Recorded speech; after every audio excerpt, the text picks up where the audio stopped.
Okay, so welcome everyone to our daily shir. Good morning. This is a new week, a new Chumash, which is very special, Chumash Bamidbar, and it's a very interesting Parsha because the Parsha talks about, it expresses the uniqueness that Am Yisrael have. And what does this mean? So let's talk a bit about the Parsha. The majority of our Parsha is very technical.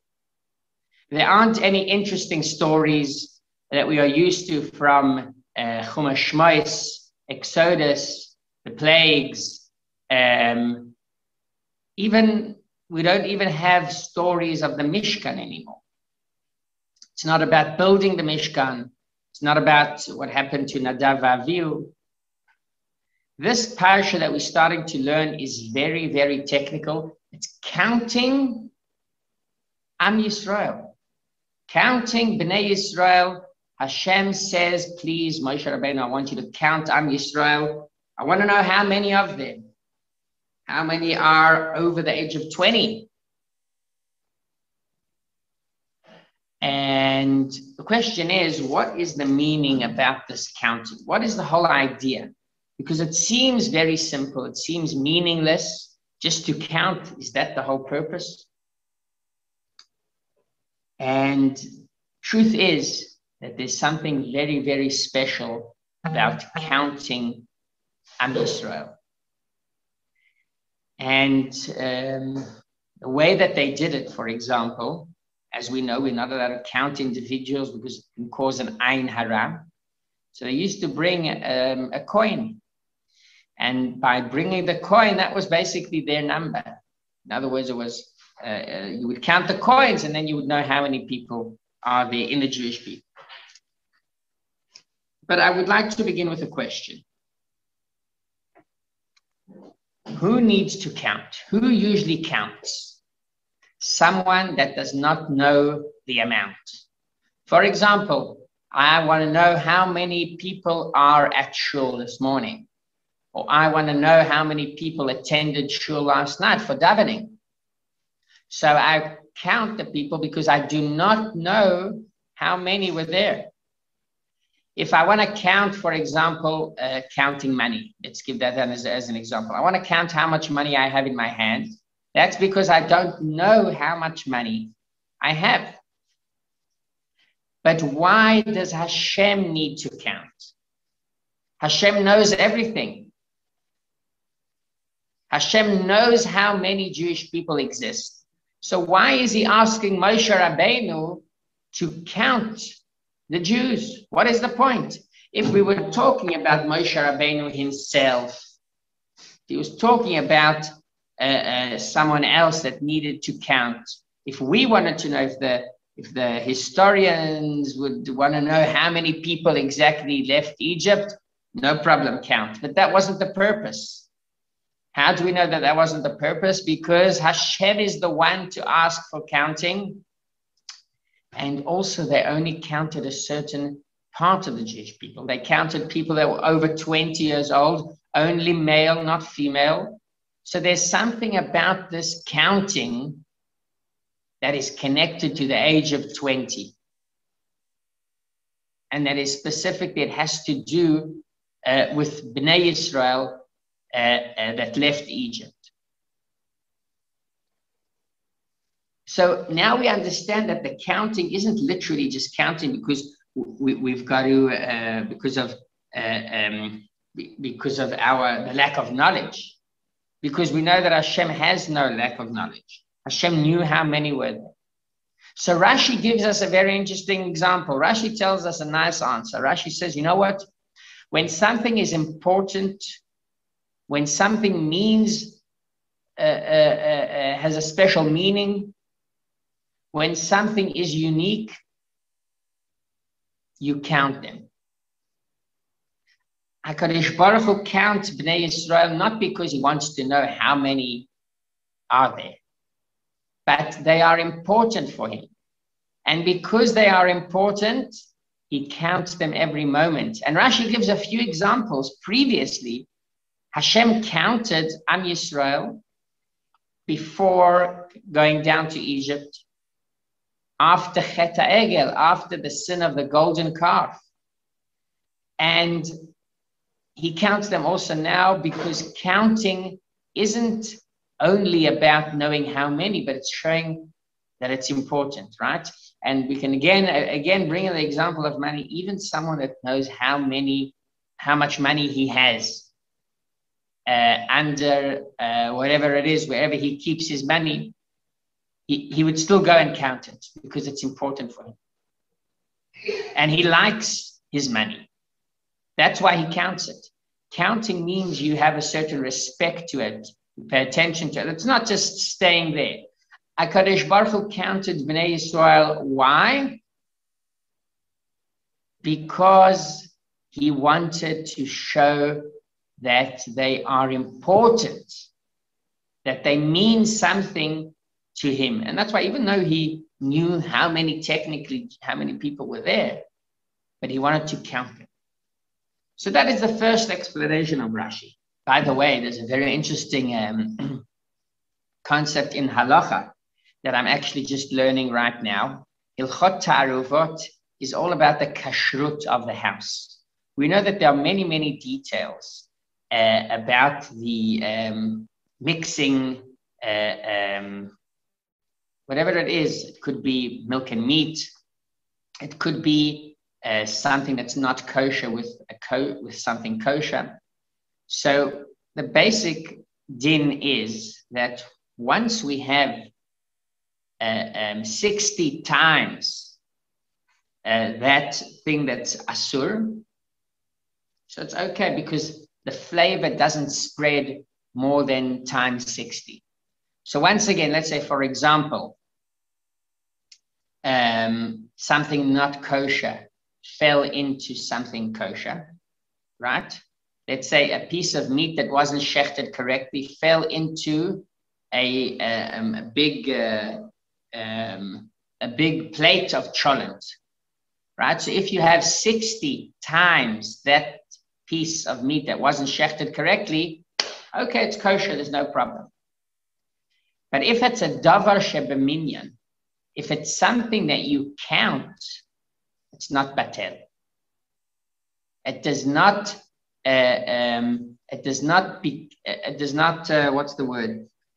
doesn't become part of the plate, because a davar shebeminyan means something that you count that does not disappear.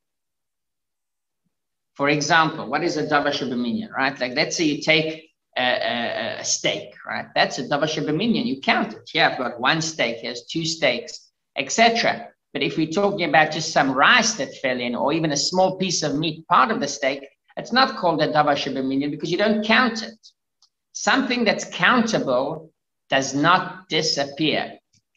And we can see it in halacha. That shows us how deep this concept is, because the halacha is 100% true Torah of Hashem. And if he says that a davar shebeminyan, something that's countable, does not disappear, then we know that Hashem counting Am Yisrael, when Hashem counts us, it's to show how important we are, to show how special we are, and to show that we will never disappear no matter what.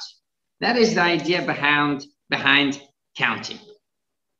So, for example, right, we have the 70 wolves that are surrounding us, right, and we can see what makes us stand out and keep on moving. So once again, we can see the idea that counting represents not knowledge, not about knowing how much Yidden are lived in that time, but it's more about showing how important the Jewish people are.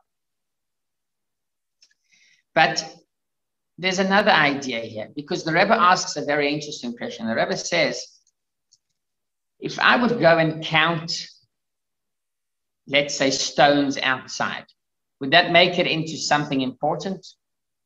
Would the stones suddenly become something unique that wouldn't disappear? No. Counting does not turn something to be important, it doesn't make it important. You count something that's already important. So again, why is Hashem counting us? What is the reason for this counting? We cannot say that it's lack of knowledge. It's not to know how many people are there, because Hashem already knows. But B, we try to say that Hashem is counting us in order to make us important. That's not what makes us important. It's or you are already important, and therefore, as a result, you count us. Something is not going to help. So again, why does Hashem need to count us? To make us important? It's not vice versa. You count money because it is important. Because the money means something to you. So why does Hashem need to count us? The Rebbe brings an amazing answer. And I would like to talk a bit about a mashal, about, there's actually two mashalim, but let's start from the first one. There's a story of the Rebbe at dollars. The Rebbe used to give out dollars on Sunday, every Sunday, from, if I'm not mistaken, from Tafshin Memches. It could be it even started a bit before we're talking about 1987, 1988. From that time onwards, the Rebbe used to give out dollars every Sunday for charity. Each person that came by received $1, and usually the Rebbe used to stand there for hours and hours. It was mamish amazing that the Rebbe had the power to stand and to give each Jew that went by, and sometimes not even Jewish people, but sometimes other people that went by the Rebbe. The Rebbe used to give them a blessing with $1. And one person asked the Rebbe, he told him, well, why aren't you tired? How could it be that you have the power and the strength? Well, it should be exhausting standing here for hours and giving out dollars. So the Rebbe said that counting diamonds never, ever makes a person tired. So this was the Rebbe's approach towards this whole concept, this whole inyan of another Jewish person. And meeting another Jew means you're meeting another diamond. You're meeting something special, something unique, something important. And therefore, doesn't make you tired. So this is similar to the idea of counting. The Rebbe didn't count, but we're going to talk a bit about what did the Rebbe do there. When the Rebbe gave out $1, it wasn't only giving charity, but there was an added value to that dollar. And as we can see today, all the people that receive dollars, they keep these dollars of the Rebbe. They keep them because there's some kind of kedusha and blessing that the Rebbe gave that person. The Rebbe gave that individual coming by, and this is similar, very similar to the counting of Am Yisrael. There's another story, and this story is about a king that. It's not a story, it's more kind of a mashal that the Alter Rebbe brings, if I'm not mistaken, in Hasidus, explaining the uniqueness of a Neshama. And the Alter Rebbe says, you know what? Nishmas Yisrael are so special that they are compared to the treasures that the king hides. The king doesn't even use them. He hides them in his treasury. No one even sees it. And the question is, well, why does the king need to have treasures that he doesn't use? It's not a treasure that he keeps. It's not a kind of a special jewel that he keeps in his crown. It's not it's not money that he uses for his expense. It's just jewels that he keeps in a hidden place, in the king's treasury. And we know that a king that doesn't have it isn't in a good situation, which means he isn't in a high, strong level. He's not an important king. Why is that? Because sometimes the jewels of a king have such a deep connection to him. They're not there for use. It's part of his existence. The same as we say by the Neshama, Nishmos Yisrael, Am Yisrael, that we are part of Hashem. What makes us part of Hashem? It's just that we are connected. We are one unit. And therefore, even if we are just under Kisei HaKavod without any use, it's not that we come down here to the world and do a mitzvah. That's the second level. But the true idea of a neshama of a Jew is that it's a treasure. It's a diamond that is under Kisei HaKavod, that is, it's in the treasury of Hashem. That is the concept, the true concept of a Yiddish neshama. So after we understand the importance and the uniqueness of Am Yisrael, now we can also understand why does Hashem count us. And this leads to another story that a bunch of students that entered the Rebbe's room for a private audience. And this was in Crown Heights. There was a time that they used to bring students over, Jewish students from universities in the area, universities from far out, and they used to spend the Shabbos in Crown Heights, and they used to see the Hasidic life, they used to see the Rebbe, of course, and then after Shabbos, they used to enter the Rebbe's room. So the Rebbe told them, you can ask whatever you want, and one of the students asked a very, very interesting question. There's actually quite a few questions that were asked in these occasions. But the question was, what is the tafkid? What is the tafkid of the Rebbe? What is the Rebbe's job, basically? What does it mean to be a Rebbe? Very interesting question that usually people wouldn't ask because it's got to be so obvious. But here we can see a certain idea, the answer of the Rebbe. The Rebbe tells us what is the purpose, what is the tafkid. The Rebbe says that each Jew has a neshama, each Jew has a soul. And I've got to make sure that his soul doesn't stay off, but it lights up. And the student said, if I'm not mistaken, the student said, well, can you light up my neshama? So the Rebbe said, I give you the match, but you've got to do the lighting yourself. So this is a very interesting story, and it shows us that the Rebbe basically, as we see now, we can understand, right? We know the huge amounts of Nishmos Yisrael that the Rebbe let up. And that is the tafkid of the head of the generation. Nasi Yado, the Rebbe, is to light up Nishmos Yisrael, but it's not to light. He can't do the lighting. He gives us the match, and we have to light our own neshama, but he gives us the power. This is the whole idea of spira, of counting. Hashem counts us. When he counts us, he doesn't cause us to become important. We are already important.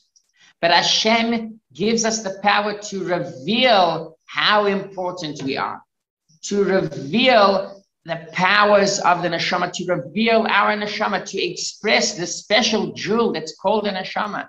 This is something that doesn't come automatically. It's not when a neshama comes down to the world that lights up. It doesn't happen. Usually what happens is that the neshama comes down to a body that disturbs and that interferes, that makes things. The world is not the best place for the neshama to spend its time.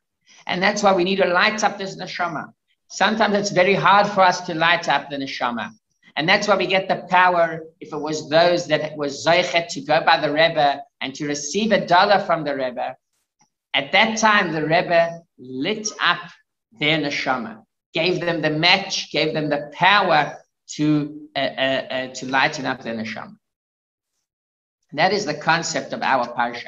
Our parsha that talks about counting of the Jewish people. What does it mean, counting? Counting means giving powers, recognizing the individual, counting the individual, understanding that each and every one has his own power, has his own neshama. That is the whole idea of counting. We know it, by the way, because we are now doing that same thing. We are counting now, right? Sfiras Omer, the counting of the Omer, the whole idea, the whole concept of the Sfira is to prepare, to make our days more pure, to prepare for Shavuot, for receiving the Torah, to elevate ourselves, to purify ourselves, to work on certain midot. And each day is unique. Each day has its number. We can't count up front, I'm counting this week. No. Each day has its own Sfira, whole idea behind the Sfira, its own uniqueness. And that's what we've got to follow.